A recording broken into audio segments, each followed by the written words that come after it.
En estos términos, entonces, es que entendemos la necesidad de construir dispositivos de interconexión, de desarrollo de la palabra, que hagan soportable ese estrés y que mejoren esa capacidad vincular en cada uno de nosotros desde una estrategia que es colectiva. Esto es para cualquier intervención. En esta particular lo ejemplifiqué con esto de los grupos de riesgo, pero hay que pensarlo siempre en todos. Si nosotros, por ejemplo, hubiéramos pensado exclusivamente en trabajar con los servicios de salud mental cuando fue la situación crítica que pasamos en ciudades como La Angostura, como Jacobasi, Bariloche y demás, cuando fue las cenizas volcánicas propias de la situación que vivimos hace unos años, nos hubiéramos encontrado con que esos servicios de salud mental estaban colapsados, no podían intervenir. Entonces recurrimos a profesionales y a técnicos del ámbito privado para sostener, con redes público-privado, sostener a la población. Y en ese sentido, estas personas luego también pudieron ser recursos para otros que a su vez se transformaron desde su propia capacidad vincular en nuevos recursos, aún no siendo del campo de la salud mental, y pudieron atender a otras personas que estaban en una situación acuciante y a la cual estos servicios no podían llegar simplemente por su escasa numerosidad respecto al total de la población.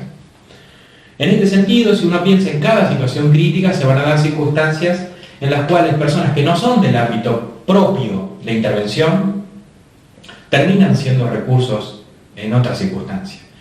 Lo voy a citar con otro ejemplo. Cuando trabajamos en esta situación crítica que hablé en un video anterior sobre un duelo masivo en un pueblo donde habían fallecido muchas personas, nosotros primero intervenimos sobre las casas donde estaban haciendo los velorios, los sepelios y luego el entierro, la cremación de las personas. Primero intervenimos sobre las familias, pero luego nos dimos cuenta que en los vecindarios de esas familias había muchos niños circulando. Entonces diseñamos otro dispositivo con maestras jardineras y con docentes para desarrollar estrategias de intervención que permitieran expresarse a esos niños a través de expresiones plásticas, lúdicas y demás, para que estos niños del vecindario donde estaban estas familias haciendo sus duelos, estos niños que no eran de esas familias, pero también aquellos que lo eran, tuvieran su propio espacio de expresión. Con esto lo que quiero decir, en ese caso, donde por supuesto podían reunirse estas personas, no es el caso de esta pandemia en la que estamos, pero sí, en esos casos lo que hicimos fue diseñar un dispositivo específico para esos niños y niñas, para que tuvieran la posibilidad de intervenir expresándose en otro escenario distinto al del propio escenario del duelo donde se estaba realizando la actividad de despedida de la persona que había fallecido. Esto fue reparatorio, seguramente, para estos niñas y niños y permitió que esa circunstancia pasara con un menor estrés y con una menor carga ansiógena y pudieran hacer también su propio duelo de un modo más elaborado. De modo tal de que entonces estos procesos hay que pensarlos creativamente. Esa intervención que les estoy hablando con las niñas y niños fue posterior, no estaba en el inicio del dispositivo, en el inicio de su diseño y de la intervención misma del dispositivo originario, surgió después. Hay que estar abiertos a estas circunstancias, hay que detectar cuáles son los grupos vulnerables y pensar intervenciones específicas para esos grupos vulnerables.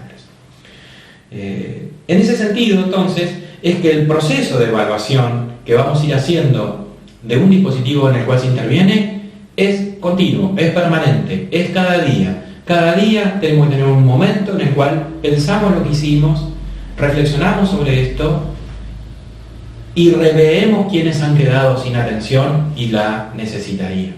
Esto es un proceso permanente. Por lo tanto, no se hace evaluación de resultados. La evaluación de resultados la vamos a hacer al final, cuando esto termine, cuando el incidente crítico haya cedido en su carga de producción de padecimiento.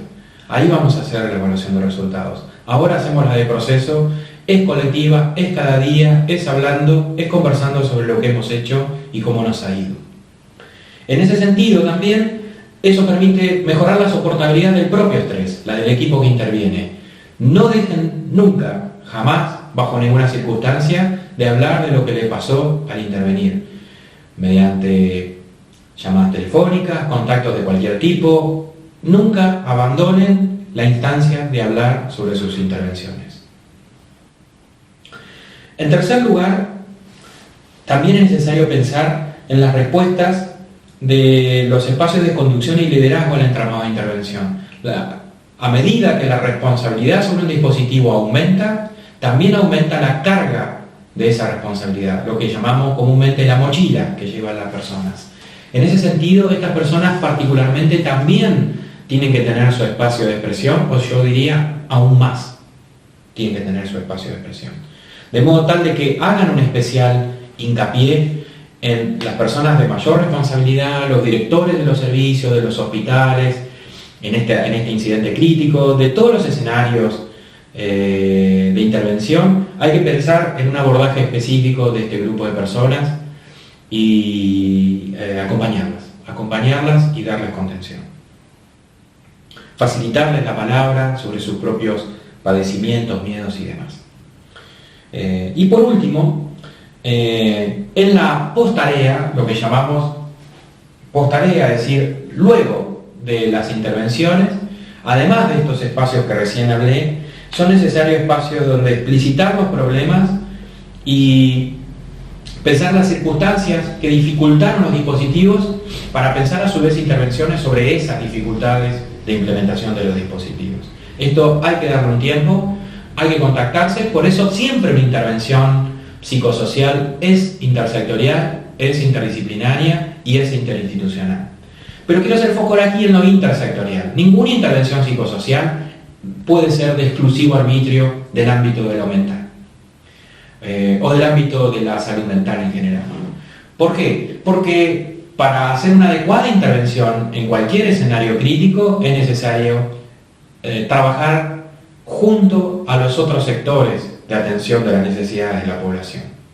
De modo tal de que el trabajo con el área de desarrollo social, con el área de vivienda, con el área de obras públicas, con el área de transporte, son también de energía, en este caso de comunicaciones, por el aislamiento relacional, en fin, va a ser necesario que los equipos de salud mental piensen en una estrategia intersectorial. Si no está esa estrategia intersectorial, el dispositivo va a estar condenado al fracaso o a una intervención muy parcial. Y por último, sí, plantear la necesidad de un registro y escritura de estas acciones, que es algo que vamos a ir también charlando en el curso, sobre todo en el espacio de foro, la necesidad de tener espacios de trabajo en relación a esto. Termino con la idea de la bibliografía. Aquí vamos a seguir trabajando los textos que ya veníamos trabajando en la unidad anterior, otros capítulos, otras partes de los mismos textos, y hemos agregado también un texto que trabaja el tema de la grupalidad como escenario sustancial para pensar la intervención comunitaria, sobre todo la intervención psicosocial en el ámbito comunitario. Les pido encarecidamente entonces que piensen la intervención psicosocial desde esta triple interlínea, es decir, la intersectorialidad, la interdisciplina y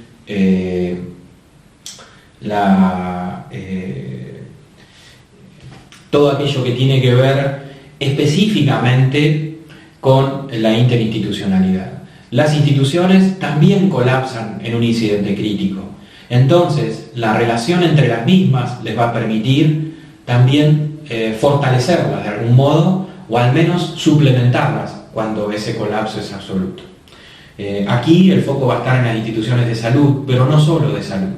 De salud en lo que respecta al virus, pero en lo que respecta a la cuarentena, por ejemplo, vamos a tener también otras instituciones, sobre todo del vínculo de cercanía, las municipales, que van a entrar en colapso porque su propio personal también está en cuarentena o parcialmente, y además porque las demandas sociales tienen que ver con que la vida cotidiana ha cesado, ya no está más. Entonces hay que también tener en cuenta eso. Los dejo con estas ideas. Vamos entonces a abordar la unidad 4. En un próximo video van a tener ya sí un poco las conclusiones y el trabajo práctico final.